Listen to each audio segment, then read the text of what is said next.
Olá, bom dia a todos. Vamos com mais um caso clínico aí da equipe de coluna. Meu nome é Gustavo. Um paciente CF masculino, 50 anos, ele é trabalhador autônomo, ele apresentou perda do equilíbrio e fraqueza de membros inferiores há mais ou menos 30 dias. O paciente ele iniciou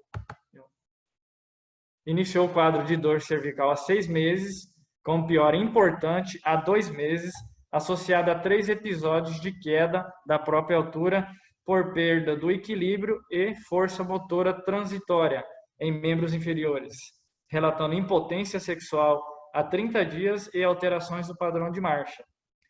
Há 15 dias apresentou alteração do padrão de marcha mais grave e necessidade de auxílio de apoio para deambulação, dificuldade para atividades laborais do dia a dia e importante disfunção para as mínimas atividades habituais. Ele nega a braquialgia e nega a história de trauma. O seu EVA é de 8/10. Antecedentes patológicos, ele tinha hipertensão, faz uso de captopril e hidroclorotiazida. E estava usando amitriptilina para tratamento de lombalgia. Seu exame físico, ele tinha um regular estado geral. Ele adentrou o consultório deambulando com auxílio de Orts, bengala à direita. Ele apresentava uma marcha de base alargada. Ele apresentou hiperreflexia dos membros inferiores bilateral. O seu Babinski era positivo bilateral. Oppenheim negativo bilateral. Apresentou um clonus bilateral e Hoffman positivo também bilateral. A alteração no exame físico, ele apresentava na raiz de C6 e C7 uma diminuição da sua força e também diminuição da sensibilidade. Na parte de membros inferiores, ele apresentava uma hiperreflexia, tendão patelar e tendão aquileu.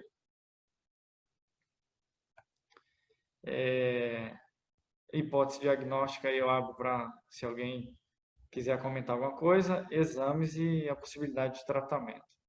Pode ser uma possível mielopatia cervical. Aqui pela descrição dos exames físicos, pela descrição do exame físico, parece que ele tem uma síndrome cardíaco-espinhal também. Mas eu acho que é uma possível mielopatia da região cervical, pelo exame físico. E Perfeito.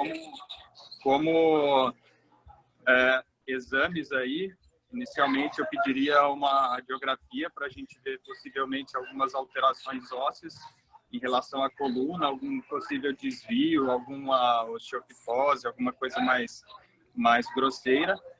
E o prosseguimento seria aí com uma ressonância magnética. E o tratamento seria mais voltado após a realização dos exames, após o resultado. Muito bom aí, muito bom. Então, foi feita uma radiografia, né? Região cervical, a pay-per-view. Então, foi feita uma radiografia pay-per-view, como o Luiz falou, da região cervical. A gente consegue observar na radiografia perfil uma perda não tão acentuada da lordose cervical. No AP, a gente consegue observar uma discreta escoliose antálgica também. Não tão chamativo radiograficamente. E quando a gente vai para a ressonância, a gente observa uma importante alteração. No corte sagital, a gente consegue observar uma compressão a nível de C5 e C6 e C6 e C7, importante, com perda da coluna licórica também, e uma retificação global da coluna cervical, a perda da lordose segmentar. E no corte axial, a gente consegue ver a nível de C5 e C6 uma importante estenose central, com discreto predomínio à direita, e C7 também, importante estenose central, condizendo aí com o caso da mielopatia cervical. O tratamento foi indicado pela equipe de tratamento cirúrgico de urgência devido a um comprometimento neurológico rapidamente progressivo. Foi feito a descompressão anterior por via e acesso padrão, mais artrodese com instrumentação intersomática, que foi a utilização de cage, com enxerto da crista ilíaca, e placa de parafuso cortical, por via anterior, nível C6, C5, C6 e C6 e C7. Na radiografia pós-operatória, a gente consegue observar uma melhora da lordose, né, cervical, uma boa correção. A gente, no AP, a gente consegue observar que a placa está um pouquinho lateralizada, como é uma placa que ela não é de baixo perfil, isso ajuda a diminuir a agressão na parte esofágica. O seu exame físico pós-operatório, ele teve uma melhora importante dos dermatos C6 e C7, ainda mantinha um pouco da sensibilidade e mantinha também a parte de hiperreflexia ainda do tendão patelar e o tendão aquileu.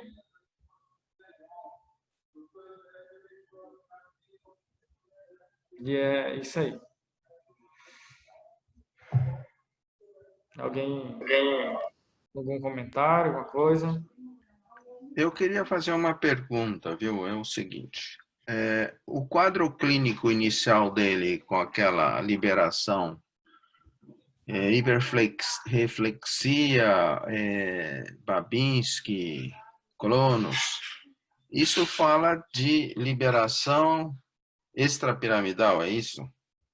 Não, é uma síndrome do neurônio motor superior, né?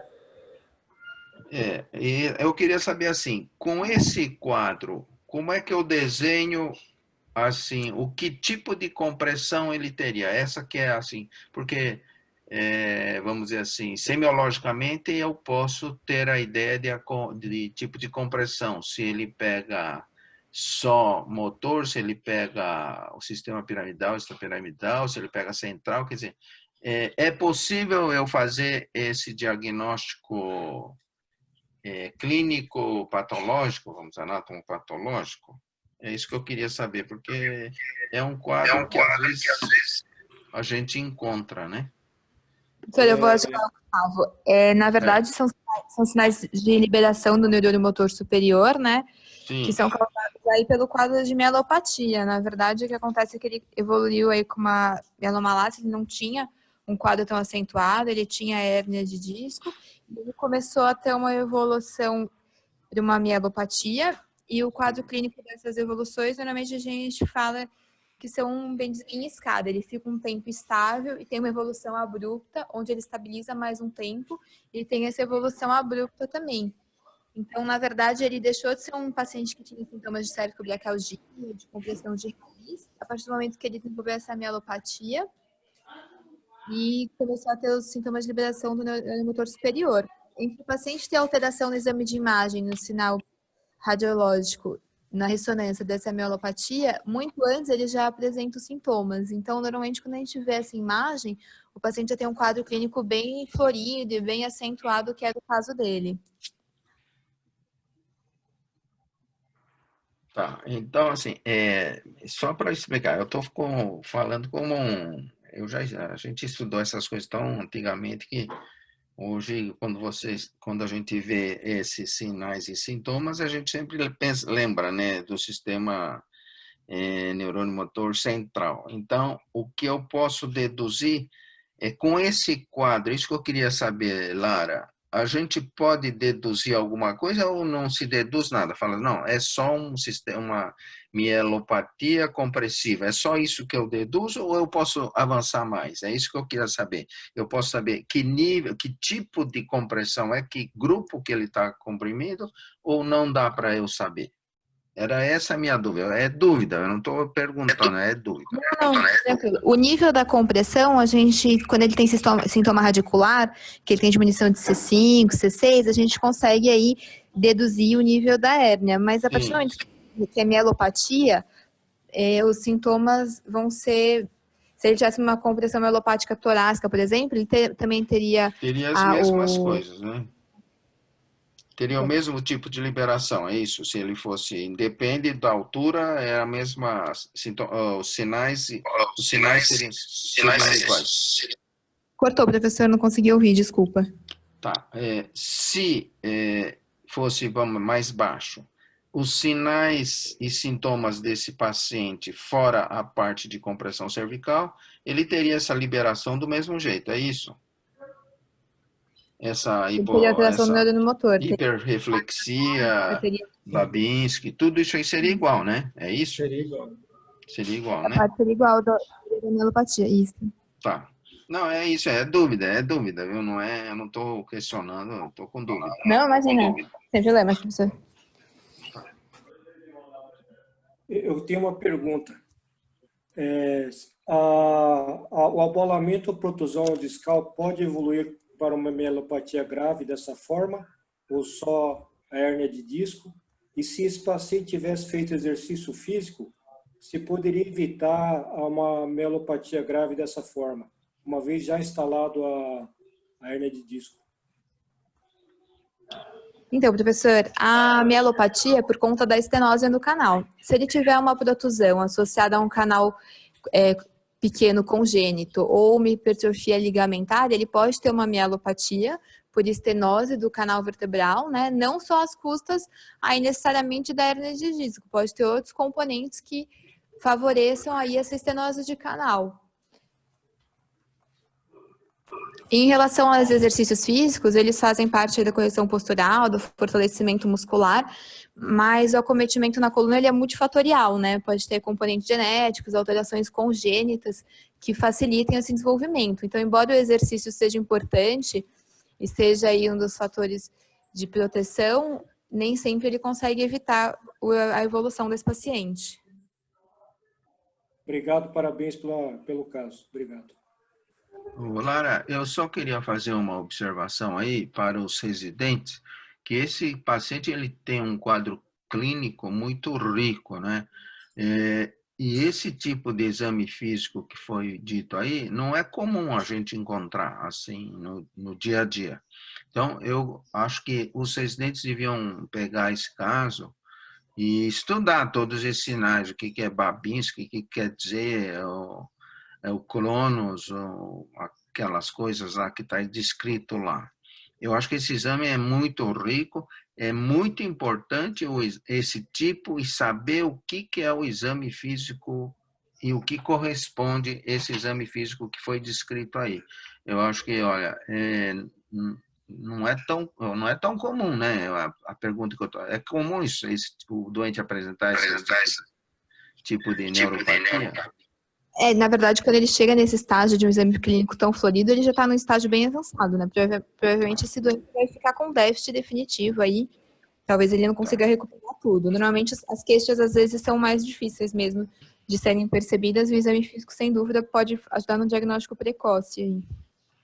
É muito importante, e às vezes isso aparece no pronto-socorro, né? Então, ficar de olho, falar, tudo é cervicalgia, tudo é mandar fazer fisioterapia, muito cuidado, importante a semiologia. Muito bom, parabéns. Obrigada.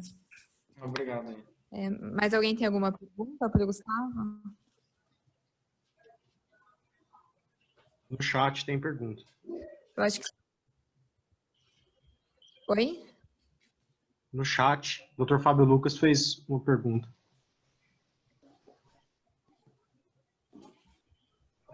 Sobre a evolução dele, né?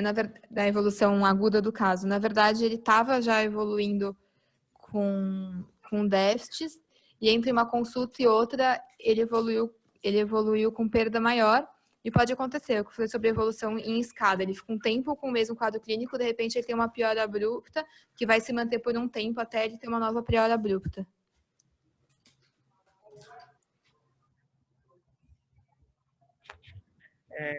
Eu tenho um comentário para fazer também.